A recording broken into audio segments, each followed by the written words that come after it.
Hello, happy Thanksgiving to all. ഇന്ന് അമേരിക്കയിൽ വളരെ സന്തോഷം നിറഞ്ഞൊരു ദിവസമാണ്. ശരിക്കും പറഞ്ഞു കഴിഞ്ഞാൽ അമേരിക്കക്കാരുടെ ഉത്സവം എന്ന് വേണമെങ്കിൽ പറയാം. താങ്ക്സ് ഗിവിംഗ് എന്നാണ് ആ ഉത്സവത്തിൻ്റെ പേര്. പരസ്പരം നന്ദി പറയാനുള്ളൊരു ദിവസമായിട്ടാണ് സിമ്പിളായിട്ട് പറയുകയാണെങ്കിൽ ഇതിനെ നമുക്ക് ഡിഫൈൻ ചെയ്യാൻ പറ്റുന്നത്.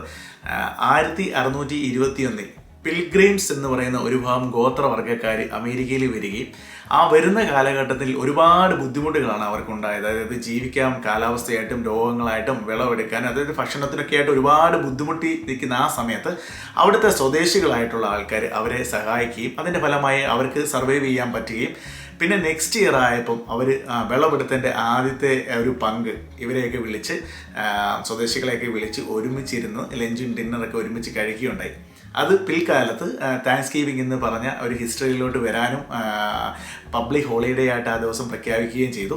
പരസ്പരം നന്ദി പറയാനായിട്ട് നമ്മൾ എടുക്കുന്നൊരു ദിവസമാണ്. എല്ലാ വർഷവും നവംബർ 4ാമത്തെ ആഴ്ചയിലെ വ്യാഴാഴ്ച, അതായത് നവംബർ 27 ഇന്ന് ഒട്ടുമിക്ക സ്ഥലങ്ങളൊക്കെ ഹോളിഡേ ആയിട്ട് പ്രഖ്യാപിച്ചിട്ട് എല്ലാവരും വീട്ടിൽ നിന്നിരുന്ന് കുടുംബക്കാരെയൊക്കെ വിളിച്ചിട്ട് പഴയ പിണക്കങ്ങളും കാര്യങ്ങളൊക്കെ തർക്കങ്ങളൊക്കെ ഉണ്ടെങ്കിൽ അതൊക്കെ പറഞ്ഞു തീർത്ത് ഒരുമിച്ച് ഡിന്നറും ലഞ്ചും ഒക്കെ കഴിച്ച് പരസ്പര സ്നേഹത്തോടെ പിരിയുന്ന ഒരു ദിവസമാണ്. പ്രധാനപ്പെട്ട അവരുടെ ഭക്ഷണം എന്ന് പറയുന്നത് ടർക്കിയാണ്. ഇത് കണ്ടില്ലേ, ടർക്കി. അന്ന് നമ്മൾ ഞാൻ പറഞ്ഞ ഡിന്നറിലോ അല്ലെങ്കിൽ ലഞ്ചിലൊക്കെ അവർ ഒരുമിച്ച് കഴിക്കുന്ന ആ സമയത്ത് പ്രധാന ഒരു വിഭവമായിട്ട് അവർക്ക് കിട്ടിയിരുന്നത് ടർക്കി എന്ന് പറയുന്ന ആ ഒരു ഇറച്ചിയാണ്. അതുകൊണ്ട് തന്നെ ഇന്നും അവരുടെ അതിൻ്റെ ഒരു സിംബോളിക്കായിട്ട് ടർക്കിയുടെ ഭക്ഷണമാണ് എല്ലാവരും കഴിക്കുന്നത്. സത്യം പറഞ്ഞു കഴിഞ്ഞാൽ അതിന് വലിയ ടേസ്റ്റ് ഒന്നും ഇല്ലെങ്കിലും ആ ഹിസ്റ്ററിയുടെ ഭാഗമായിട്ട് ഇന്ന് മലയാളികളായിട്ടും ഏത് ഭാഷക്കാരായിട്ടും നമ്മൾ ഇന്ത്യക്കാരായ ഏത് ഭാഷക്കാരായിക്കോട്ടെ അവരെല്ലാം ടർക്കി കഴിക്കുന്നു. പല റെസ്റ്റോറൻറ്റിലൊക്കെ ടർക്കിയുടെ വിവിധ തരത്തിലുള്ള കുക്ക് ചെയ്ത് വിവിധ തരത്തിലുള്ള ടൈപ്പുകൾ ടർക്കി കിട്ടാറുണ്ട്. പേഴ്സണലായിട്ട് എന്നോട് ചോദിക്കുകയാണെങ്കിൽ എനിക്ക് അത്ര വലിയ താല്പര്യമൊന്നുമില്ല.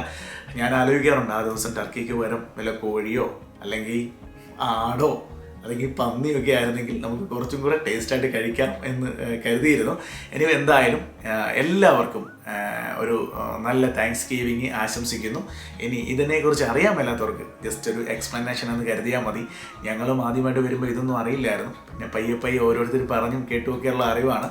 എനിവേ പരസ്പരം ഉള്ള വിദ്വേഷവും വെറുപ്പും ഒക്കെ മനസ്സിൽ ഉണ്ടെങ്കിൽ അതൊക്കെ മാറ്റി ഒരു ഫ്രഷ് മൈൻഡോട് കൂടി ഇന്ന് തൊട്ട് നമുക്ക് ഒരുമിച്ച് പോയേക്കാം.